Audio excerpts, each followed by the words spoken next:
our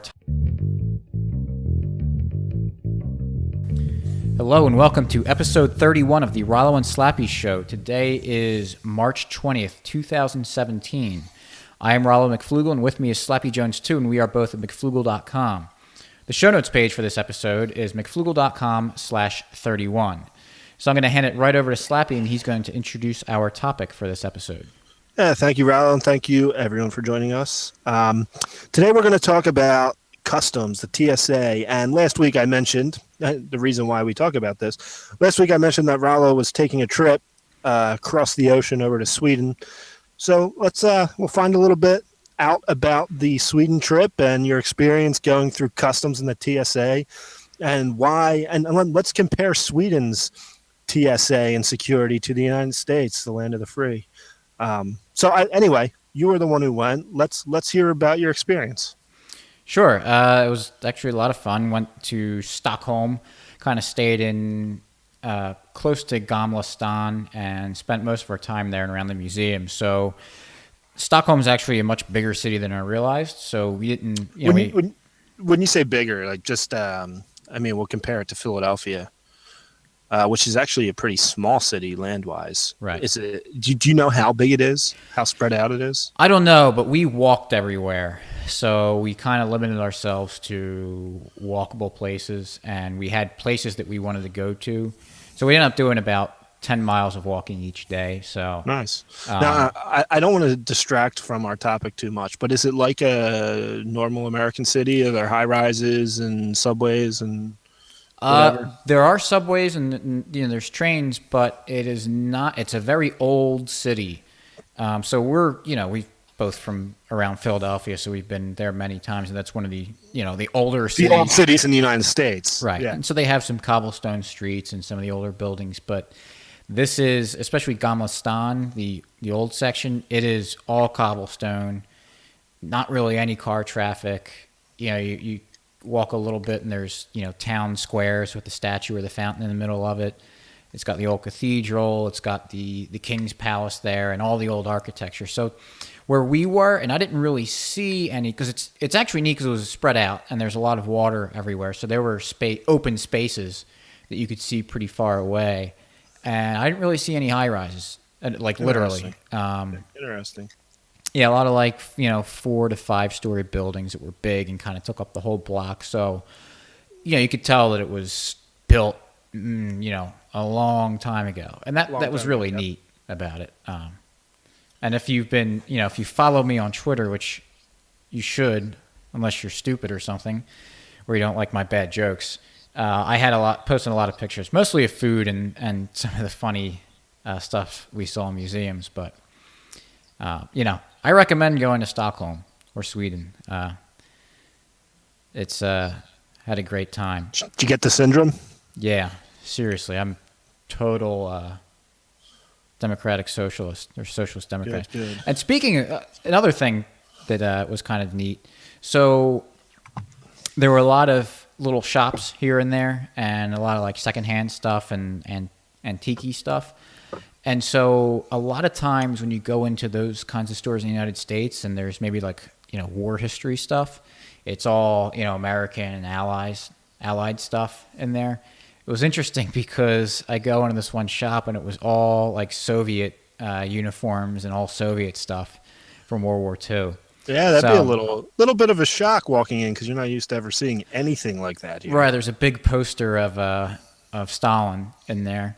Not that they're, necessarily saying that they like him, but it's history. There. Right, it's history, yeah. and they shouldn't get rid of it. They should have it, available to see. So you're saying you love Joseph Stalin? Yes. Okay. Well, who doesn't? Right. So, yeah. My one McFlugel task for that trip was to find a little bit about the immigration issues that they're having in Sweden and kind of report back on it. And I didn't do too much because it is kind of an awkward thing to walk up to someone and be like, hey, what's up with the Muslim refugees and immigration? But there were some, walking through the city, there's kind of a big open square area. Go ahead.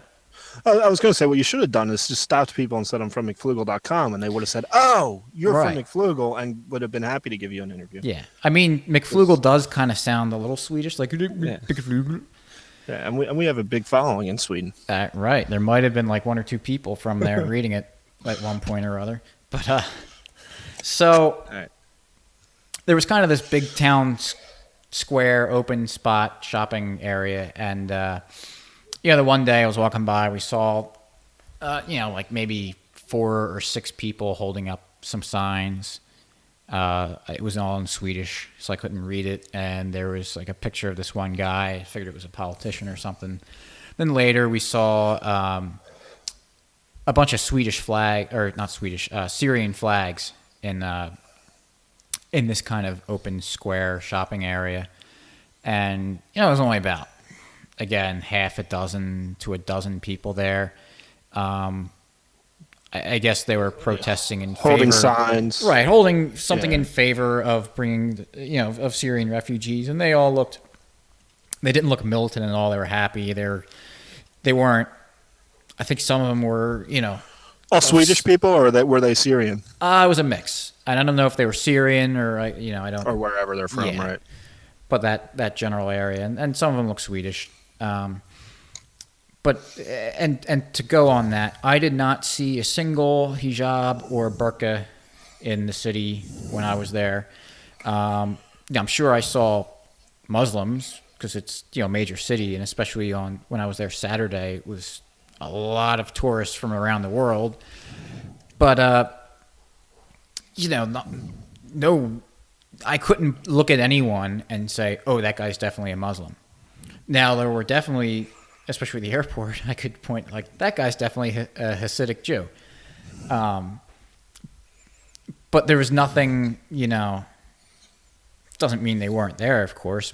And again, we were in only a certain section of the city and kind of a big shopping tourist. Some area was kind of touristy, but Sure. more of a well-to-do area. Which, if there are, and I'm sure there are, we're not denying that there's a big influx of Syrian refugees and other Muslims coming in, but they definitely were not in the part of the city where we were, which makes sense. I mean, you normally you wouldn't have poor immigrants in the wealthier sections. So But was it big? Well, yeah. Was it big in the news? Were people talking about it? no, no one. Did you? Yeah. I mean, No one brought it up. Just like Okay. no one here would bring up, and someone from another part of the world comes to the United States and thinking like, oh, they're probably constantly talking about Donald Trump. Walking around a city, you probably wouldn't hear people just walk up to you, have people walk up to you and be like, oh, let me tell you about my thoughts on Donald Trump. The one day, it was Saturday, so it was when more tourists were around. That's when we saw the protesters, non-Syrian protesters there again. And there were about a dozen or so of them there this time. They had a bigger crowd or audience, I guess. So I guess there were a few more of them. They were holding up signs, just kind of standing there. People were looking at them. We were trying to figure out what the sign said. And we actually saw the one thing in English they had it said, "Make Sweden Great Again." So I was like, that's interesting. Wonder where they got that. Yeah, it just probably came up with it or something. Yeah.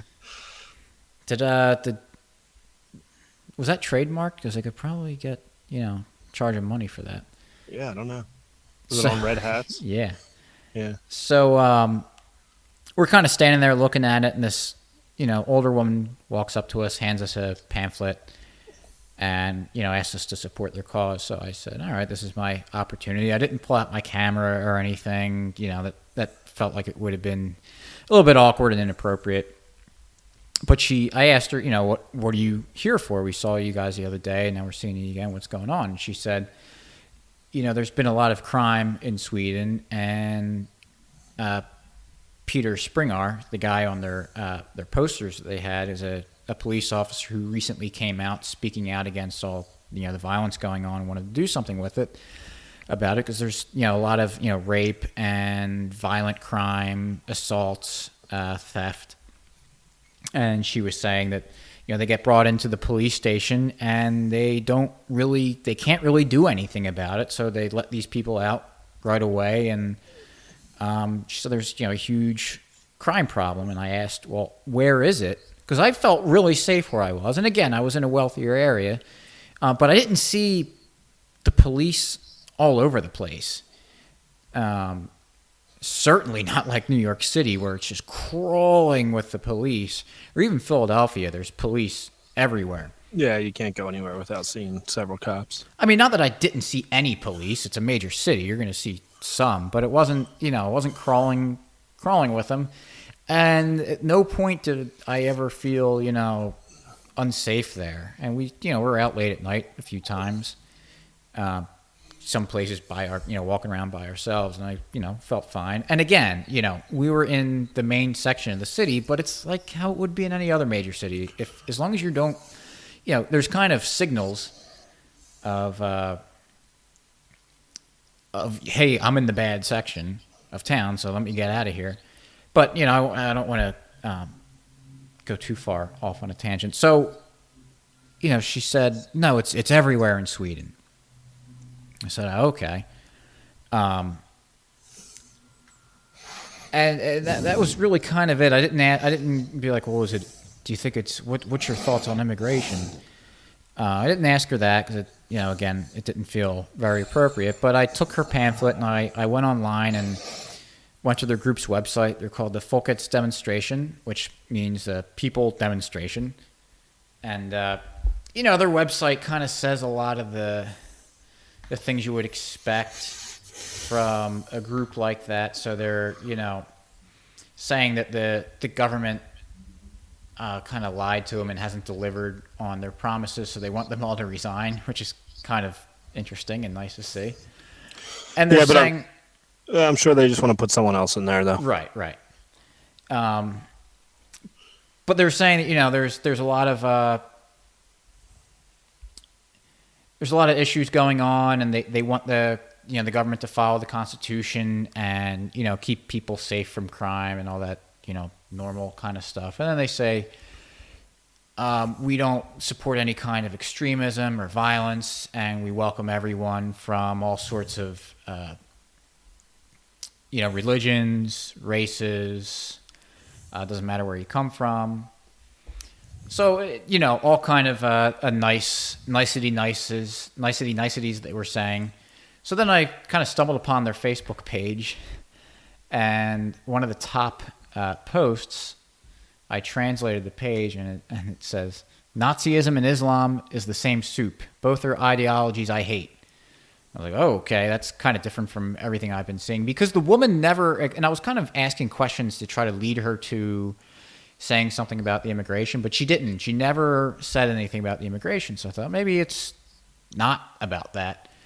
And then, so after reading that Facebook post about Nazism and Islam, I thought, well, let me read some of these comments. Maybe a lot of them are going to, let's see what they say. And every single comment I read was in support of what this guy was saying and how Islam's so terrible and blah, blah, blah, blah, blah. So I can't sit here and diagnose exactly what's going on in Sweden. I mean, I was there for 3 days and didn't venture far out from kind of a... Okay, so yeah. Kind of a couple square miles.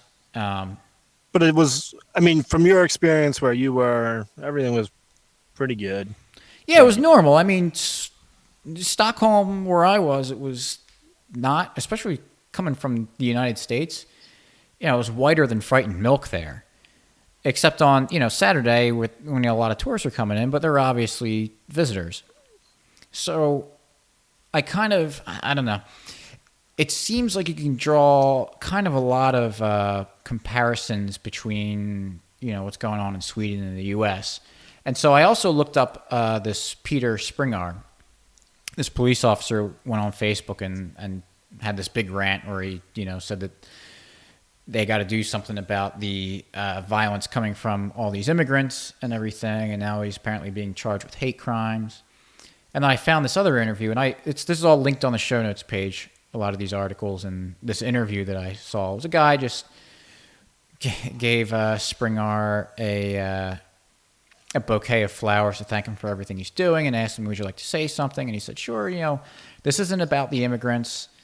I'm not against immigrants. I'm just about making sure that the people are not dealing with crime." And so it just reminded me so much of what's going on in the U.S. is that you have someone like Donald Trump who says a lot of somewhat inflammatory things, and the left reacts the way the left does and exaggerates everything that he says, and acts like he wants to kill everyone that doesn't look exactly like him. And then you've got some people on the right, they're the kind of the neo-reactionaries who take what he says and just kind of drives it to this conclusion that he never intended to have, and kind of goes overboard. So it just seems like, and this is not to say that Springer is necessarily a good guy, or that he's a bad guy. I don't know, but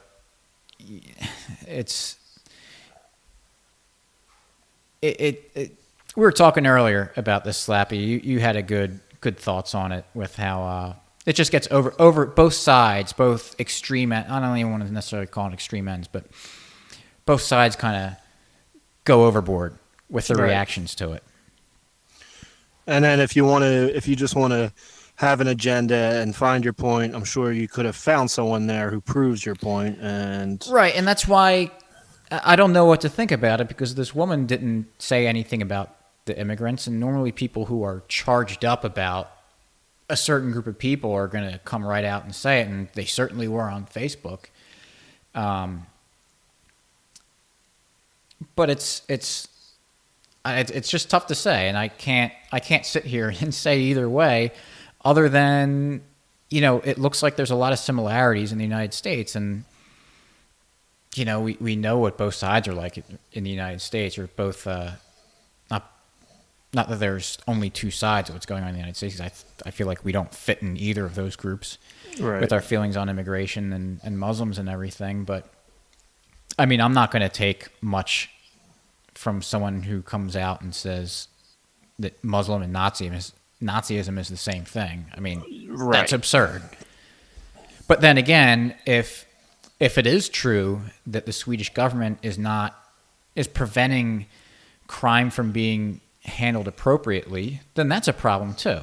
And if there's immigrants coming in and there's a higher kind of crime rate with them, then that it is what it is. Doesn't mean we should hate Muslims or say that every Muslim's a criminal or anything, but just let's actually deal with the problems and let people protect themselves as they see fit. I mean, I looked up, because I know that guy T, in that rebuttal video I made, he was talking about how the migrants, the refugees from Syria and everything, were bringing all this crime and rape and everything. And I looked it up, in Sweden, their definition of rape and sexual assault is a lot different than the rest of Europe. So a lot more gets reported as rape. So it's tough to compare where it's tough to tell what's actually happening. Right. So because you're comparing apples and oranges.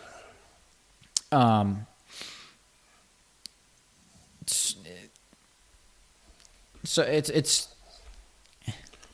hard to get a feel, but basically, I mean, they're people with probably similar issues that we have here and anywhere else.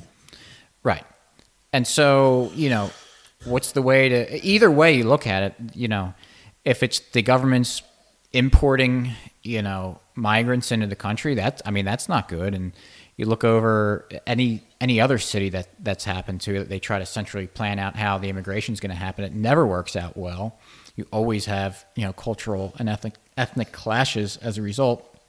But cities that just kind of allow people to come in for their own reasons and kind of settle where they want to, there's some issues that happen with discrimination and people not getting along, which is natural, and it always has happened. But when they just allow them to kind of do their own thing and live where they want to and work how they want to and create their own wealth, then that's how it normally works out a whole lot better otherwise. So, what is actually, we know that Europe and not just Europe, but Sweden is very hands-on and have activist governments. So I would not be surprised that they're trying to centrally plan everything related to the immigrants that's going on. So that's a problem there.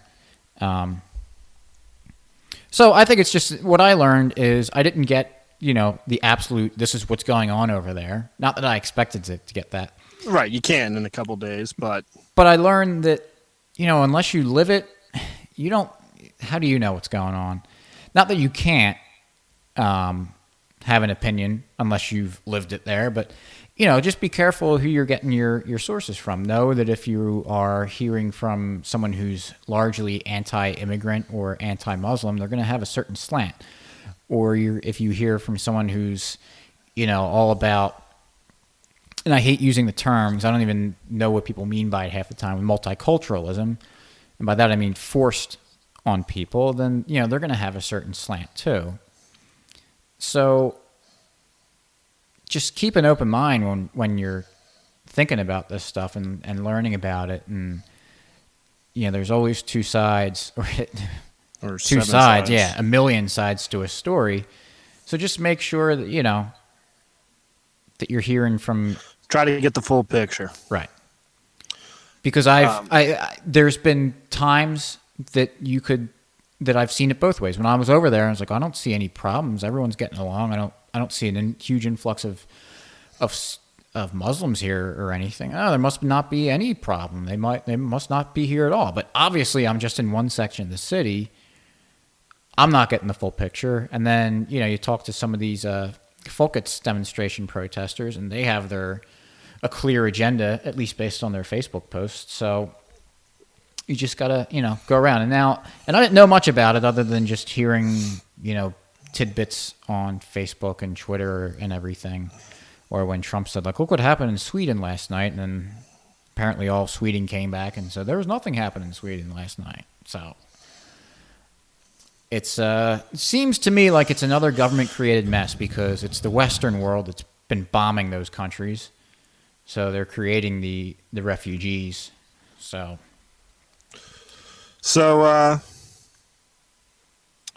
let's get into our own U.S. government a little bit. Sure. How was your experience with the TSA and customs? So going over there, I was going through the TSA. I always opt out of the scanner, and so I have to do the physical pat down. And this TSA agent was especially friendly towards my frontal regions, which was interesting.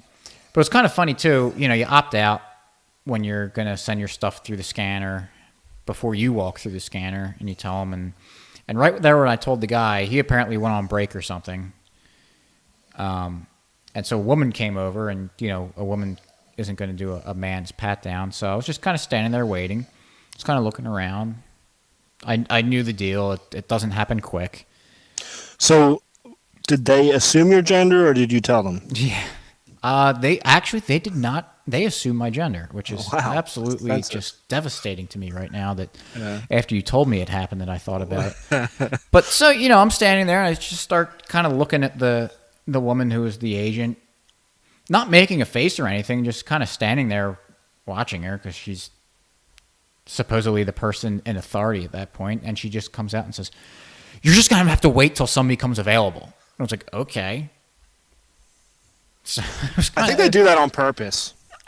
It was weird. It was like I didn't say anything to her. I just said okay after that. I wasn't trying to start a fight with the TSA before I go on a vacation.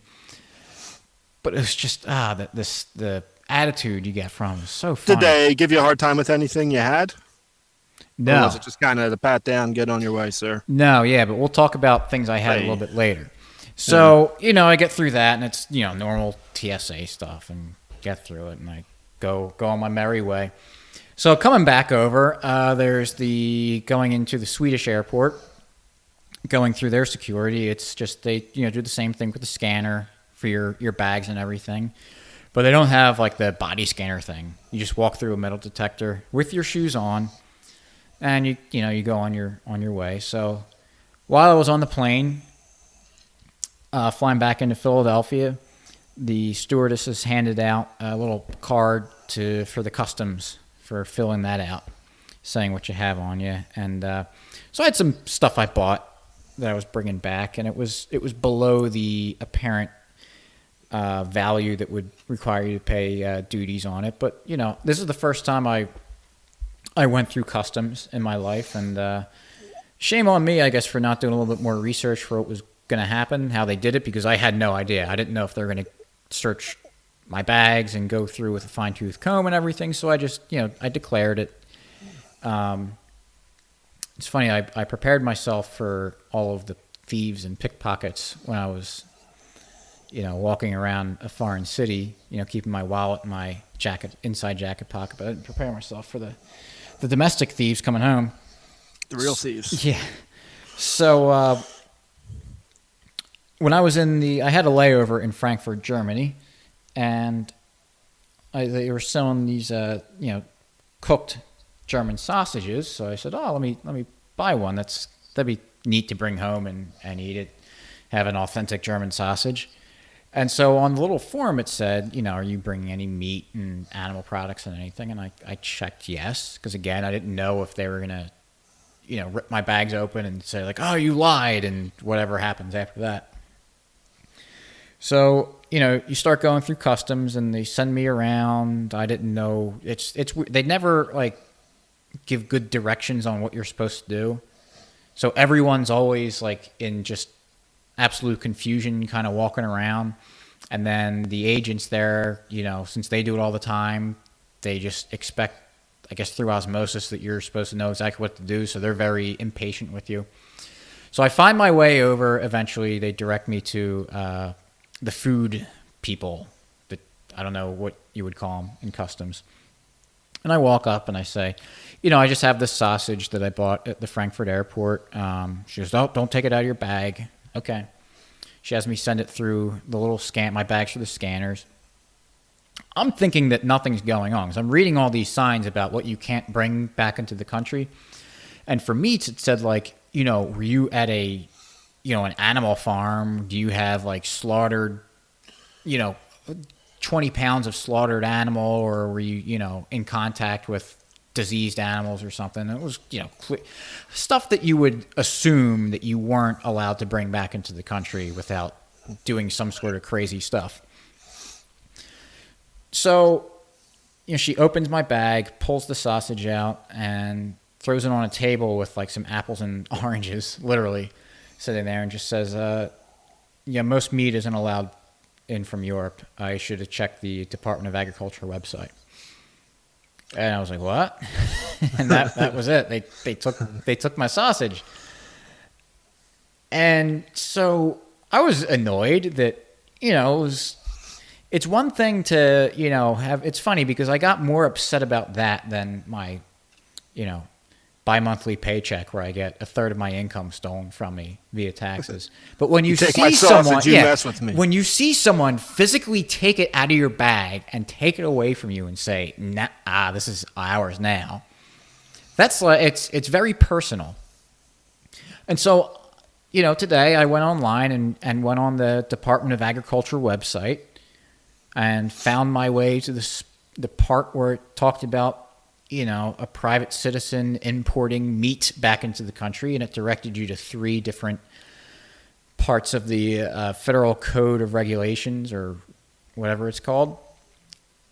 And I read it, and nothing that it said there would have made me believe that there would have been any problem with me bringing the sausage in. So it's like, well, how are you supposed to know? And, not that I got arrested or fined for it, but they did, take something I paid for. Yeah. It's, what are people supposed to do? And I wonder even what the purpose of that is. Like you said, I would kind of get it if like you were on a farm and you took a slab of meat off a goat or something and Right. you put it in your bag and took it back and they're like, "Hey, we don't know what this is. This might have diseases." But a packaged cooked sausage from Germany. Yeah, from Germany. You're not in Turkmenistan or the Sudan or something. And if I would have eaten, right before I got on the airplane, eaten that sausage and told them, "Hey, I just ate a sausage from Germany," they would be like, "Oh, congratulations." Yeah, Who and it's not cares? like you had, boxes of them and you were going to import them illegally and sell them on the black market for sausage. But Right. just one, it just kind of seems weird. So it's funny that that would be the issue that I had when going back to going through the TSA on the flight from Philadelphia. You said if they had any issues with that. Right when I was in line waiting to go in, I felt in my jacket pocket. I felt a little round metal thing, and I was like, "What's this?" And I remember what it was. Back like 2 years ago, when I did the jury nullification pamphlet handing out in New York City for the Ross Ulbricht case, we had little buttons with like the 2-inch pins on them that said jury info. And I just had that in my pocket for about 2 years. And so that 2-inch long, nice and sharp pin that could actually do some damage made it right through the TSA, But not your poison sausage. right, not the sausage. So it's just so funny. And, of course, there were no issues with me with the pin on the plane or anywhere else. I didn't take it out and, use it on anybody. If that happened, then obviously I wouldn't be here talking right now. I'd be in a prison cell somewhere, probably, deservedly so. So it just goes to show you, and I'm going to do some more. I'll probably write an article on the case of the stolen sausage, just because I'm annoyed by it, because I don't know if this agent just was trying to be on a power trip or just was ignorant about it. Either way, it's bad, because you really shouldn't have people not understanding the laws and regulations when they're the ones enforcing it. But even if you're one of the people who have to follow it and you go to the website and look it up and still, I mean, shouldn't you understand the law if you read it? And if it's Right. true that you can't bring back that sausage, but you're a reasonably intelligent guy, you went on their website and couldn't, from what you read, see why it would be illegal or how it would be illegal, there's kind of a problem there. Right, exactly. So it's like I said, in the beginning when they took it away, one of my thoughts was like, oh, well, did I screw up? Then yeah, it's annoying. It seems stupid that I can't bring a sausage from Germany of all places back here. But even it's kind of not that I would even think to go to the USDA website to look this up. Yeah, maybe. But I went on free it. time. I went on it afterwards, and I would have 100% thought that, oh, I'm good. Because you're even allowed to bring, like, animal parts back. You just got to, I think you can. But it's like a small amount, and it's got to, do certain things. But most meat from Europe isn't allowed? Really? That's what she said to me. That's interesting. Anyway, sounds like you had a good trip. I did. Outside of the customs and TSA. Yeah. The horrible. People were friendly. Yeah. It was cool to be in an old city, different part of the world. See some buildings built in the 1200s. You don't see that every day around here. Nope. But we were talking off air, and I thought for our free market segment, we could talk about how the market helps stamp out hate, we'll say, or at least covers it up to where it's not a problem, because really the bad thing about hating someone is acting on it. If I punch you in the face, that's bad. If I just don't like you but we still get along, is it as bad? I mean, it's probably just bad for me because it's on my mind all the time and something that I spend time thinking about. But if I don't ever actually hit you or hurt you or do anything, then what's really the problem? You were talking about your restaurant experience and maybe felt a little uncomfortable being the tourist there in this restaurant. Could you just tell that story? Because I thought it was pretty good. Sure. So this waiter that we had seemed a little bit more reserved and kind of disinterested with my friend and I were in there. And then the table next to us, he was, a lot more open and bubbly or whatever you want to say. And so the thought crossed my mind was like, oh, does he not like us because we're Americans or maybe just because we're tourists? But it didn't matter because he still delivered us the food, still gave us good service. I mean, we didn't. He didn't act so poorly that we gave him any less of a tip than we would have normally. But it's just if he did hate us for whatever reason, we still got a good meal and still got decent enough service. So, and really, I think this goes anyone listening who has ever worked in a restaurant, because I have. And you go back in the kitchen, and people talk about the customers all the time. In fact, you've probably been talked about in the kitchen if you're a customer.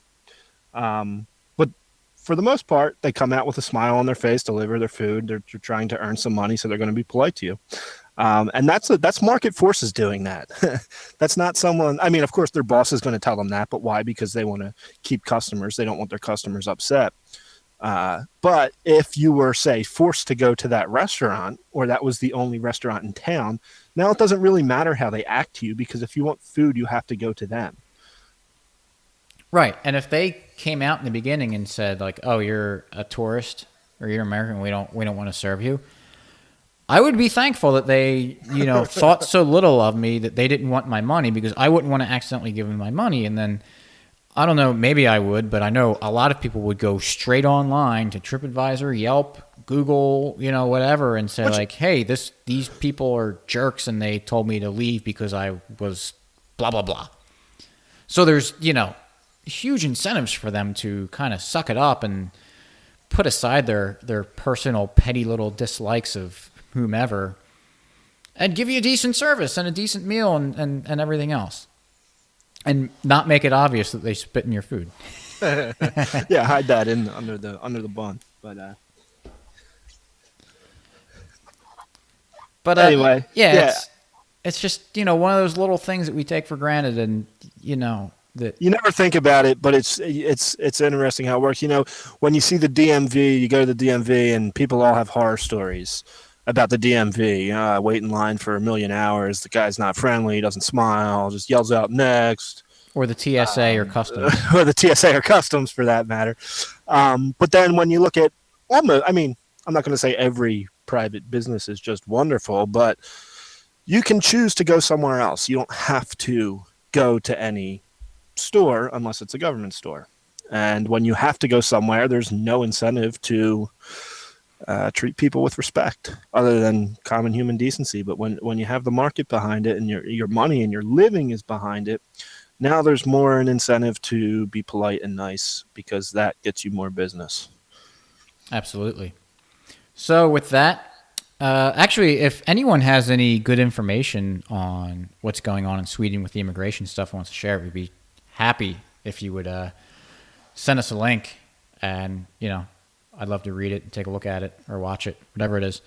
So the show notes page for this episode is mcflugel.com/31. We'll have links to some of the stuff we were talking about today, as well as ways to subscribe to the podcast on iTunes and Stitcher, as well as subscribe to us on YouTube, like us on Facebook, and follow us on Twitter. So thanks for listening. We'll see you next week. Yeah, thank you, everyone. Peace out.